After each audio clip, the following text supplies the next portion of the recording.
I cannot wait for the 2022 NHL draft. And if you're a Montreal Canadiens fan, look, I know there was third overall in 2012. I know there was third overall in 2018. And I know there have been some high draft picks sprinkled in there. And there have been some huge drafts for the Montreal Canadiens in recent history. But to me, this one just doesn't compare. And it's not only because they have the first overall pick and because it's in Montreal, but there's so many things around this draft that, to me, if you're a Montreal Canadiens fan, you're going to be glued to this thing more than the entire world was glued to Stranger Things Season 4 a couple weeks ago on Netflix. This is going to be must-see TV for the Montreal Canadiens. And really, I'm not overhyping it. I'm not putting too much pressure on this. This is absolutely massive because Marc Bergevin, God love him, he was a good GM, but he messed up royally so many times in the NHL draft, and it set the Habs back a ton. Could you imagine if that 2014 team and even the 2015 team was so good? But imagine if picks like Michael McCarron don't get made and you get a better player in that type of draft. Bergevin would have a team that could honestly be a contender for years and years and years to come instead of missing the playoffs and getting a high draft pick in the 2016 draft. I really truly believe that. And that's how good teams stay good. You draft a Braden Point in the later rounds. You draft a Nikita Kucherov in the later rounds. This is what you do. And look, I know the Habs have 2 first-round picks this season. And they're probably going to get more, okay? If Josh Anderson or Petry or Gallagher, you might be able to get a high pick there. And I'm not saying top 5, top 10, even top 20. It might be number 27, number 28, but it's still a first-round pick. And you can still get a great player if your pro scouting does a great job and you have a GM who knows how to really draft well.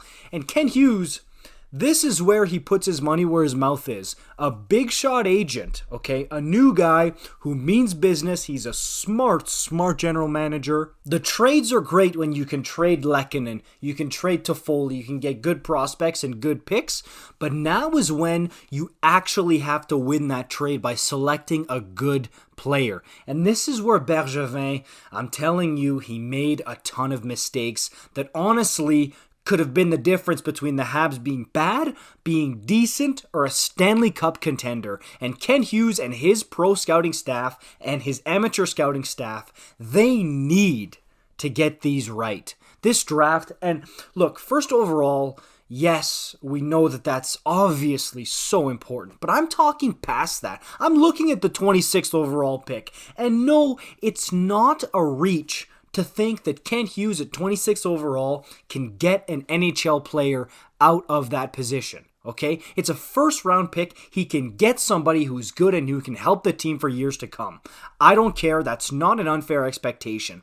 And with the first-round pick he got for Ben Sherratt for next year, okay, with the Florida Panthers, that one, tell me you're going to draft good, Kent. You need to. I really think that with all the prospects and all the picks that Ken Hughes is gathering like infinity stones here, I think he needs to hit on all of them. And you could say, yeah, that's a no-brainer. Bergevin didn't. He did not, okay? What Bergevin excelled at is hitting on trades and signings like Jeff Petry, like Ben Sherratt, like Tyler Toffoli, like Corey Perry. That's where Bergevin excelled. But Ken Hughes strikes me as a guy that values building your team through the draft.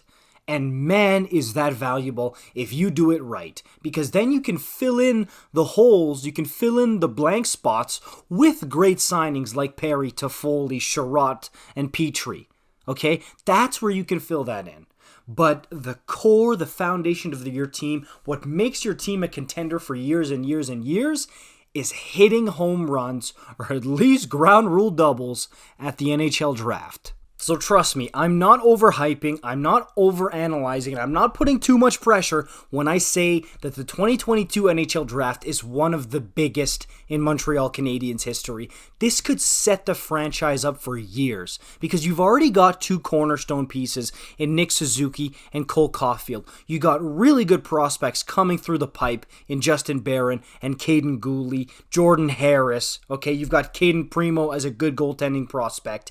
You need to build on that. It is essential. No Michael McCarron picks. No Alex Galchenyuk picks. No Michael... What, I already said that, didn't I? Oh my god, I'm out of it today, guys. No Jesperi Kotkaniemi picks here. Let's not do that. Okay, let's hit with some very good NHLers here. It's not too much to expect, especially if you want to be a team that succeeds and you want to be a good GM. And look, this is why you go out and you pick the best guy available as your general manager. And you pick a guy like Ken Hughes that not a lot of people thought that Mr. Molson was going to end up picking here. You pick a guy like that because you think he can excel and be better than the recycled same names we hear all the time as general managers. So that's it. Period. End of story. You better hit on these, Kent.